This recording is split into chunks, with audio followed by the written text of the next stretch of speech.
Hello everyone, आज हम discuss करेंगे डिमांड कर्व। तो सबसे पहले आपसे रिक्वेस्ट है कि प्लीज़ मेरे चैनल को सब्सक्राइब कर लें। तो डिमांड कर्व क्या होता है? Demand curve is a curve which shows the relationship between the different price of a commodity.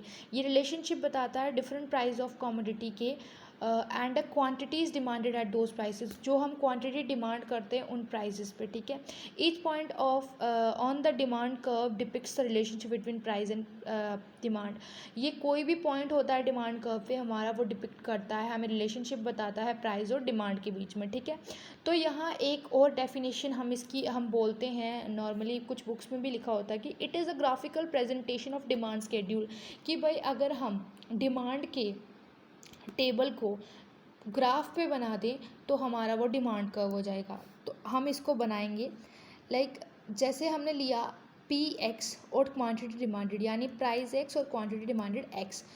जब हमारा प्राइस 1 था तो हमारी डिमांड 5 थी, लेकिन जब हमारा प्राइस 5 हुआ तो हमारी डिमांड 1 हो गई। ये तो फिर इन्वर्स रिलेशनशिप ही बता रहा है ना। तो उसके बाद जब हमने इसको ग्राफ पे हम इसको बनाएंगे तो इट्स कॉल्ड डिमांड कर्व, जो कि डेफिनेशन में भी लिखा हुआ है, ठीक है। तो हम इसको कैसे करेंगे? सबसे पहले तो आपको पता है प्रोसेस कैसे बनाना है। प्राइस हमारा यहाँ आ जाएगा, क्वांटिटी डिमांडेड हमें यहाँ आ जाएगी। हमने यहाँ लिया पॉइंट 1 और एक लिया 5। यहाँ पे भी हमने सेम लिया, एक 1 और एक 5, ठीक है। जब हमारी प्राइस 1 था तो हमारी डिमांड कितनी थी? 5 थी, लेकिन यहाँ हमें एक पॉइंट मिल गया। उसके बाद जब हमारा प्राइस 5 हुआ तो हमारी डिमांड जो है वो 1 हो गई, तो यहाँ एक पॉइंट मिल गया। जब हम दोनों पॉइंट्स को ज्वाइन करेंगे तो ये जो हमारा बनता है इसको कहते हैं डिमांड कर्व, ठीक है। उसके बाद डिमांड कर्व क्या होता है? डिमांड कर्व नेगेटिव स्लोपिंग होती है, दिखाता है।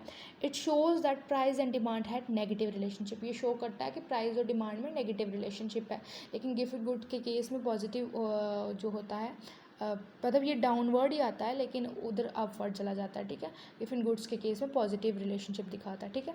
Thank you so much everyone.